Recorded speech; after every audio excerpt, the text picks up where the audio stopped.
Florida politicians are looking ahead to November after yesterday's primary elections solidified who would be representing the two major parties on the ballot this fall. Senator Rick Scott and Congressman Matt Gaetz both walked away with big wins on the GOP side.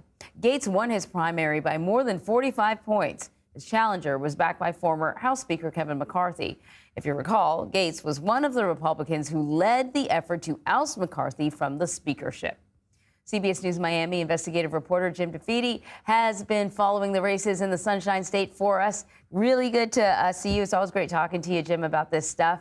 So Gaetz wins by a landslide. What does this mean when it comes to his rivalry with McCarthy? Because it seems like McCarthy-endorsed candidates didn't do all that well generally across the board.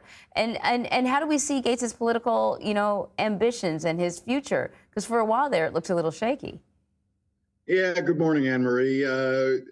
Matt Gaetz last night was saying that he's still waiting for the concession speech or a concession phone call from Kevin McCarthy. Look, this was the last of the candidates on Kevin McCarthy's revenge tour that he was trying to take, targeting those 8 folks who helped oust him from the speakership. As you said, he has not done very well. He did take out one congressman, Representative Good, in Virginia. He lost against Nancy Mace in South Carolina, but he was really hoping to take out Matt Gaetz and spent almost $3 to $4 million through a super PAC in ads targeting Gaetz. And yet, as you said, Gaetz rose to a huge victory and is likely to try to use that momentum, use that victory in the big numbers to maybe make a push to run for governor of Florida in 26 when Ron DeSantis is termed out.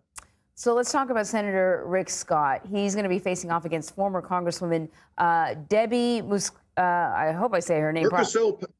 Mukersel Powell. It's not an easy one, but we've gotten used to it in Florida. I mean, you did. Thank you. How's that looking? So here's the thing about Rick Scott. Nobody loves Rick Scott. I mean, I'm sure Mrs. Scott loves Rick Scott. Yeah, his mom. But generally speaking, nobody feels passionately about wanting to have Rick Scott represent them. But yet Rick Scott tends to win because he has the ability to spend as much money as he needs, because he's wealthy, to be able to eke out victories and win victories. Now, the Democrats would love to take out Rick Scott. Debbie Mukersel Powell has been making the case, the argument that if Florida can flip that Senate seat, then it's guaranteed that the Democrats will take back the Senate.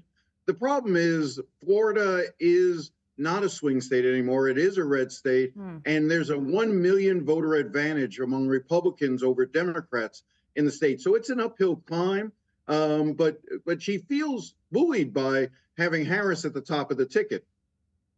It's funny that you would bring that up, because that was going to be kind of like my follow-up question. I mean, there is a tremendous amount of enthusiasm. I mean, you saw the DNC last night. It was just one big sort of rockin' party.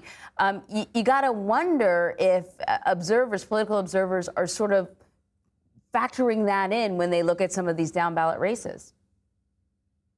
Here's my take. I think that Democrats in Florida were heading to historic losses with Joe Biden at the top of the ticket. 2 years ago, Ron DeSantis won the state by 19 points.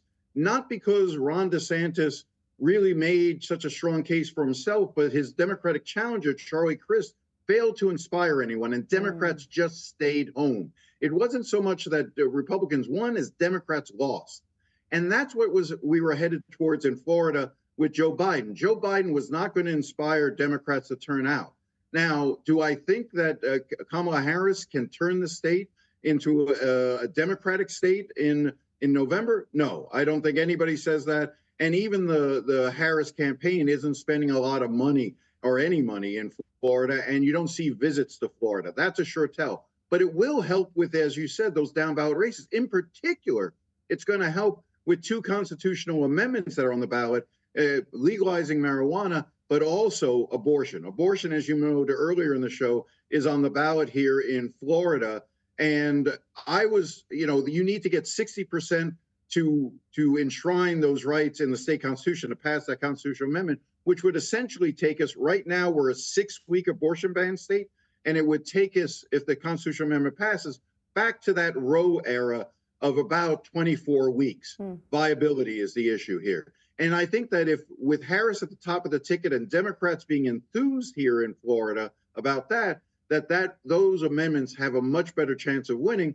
And then we'll see about some of the candidates like Debbie Mercoselle-Powell. And there's a couple of congressional races that Democrats are hoping to be able to make a strong challenge on. But I'm still not sure. And I'll throw in one last thing because I know we're short on time. The surest sign that Florida is in a swing state, look at a map as to where the Florida delegation is at the Democratic National Convention.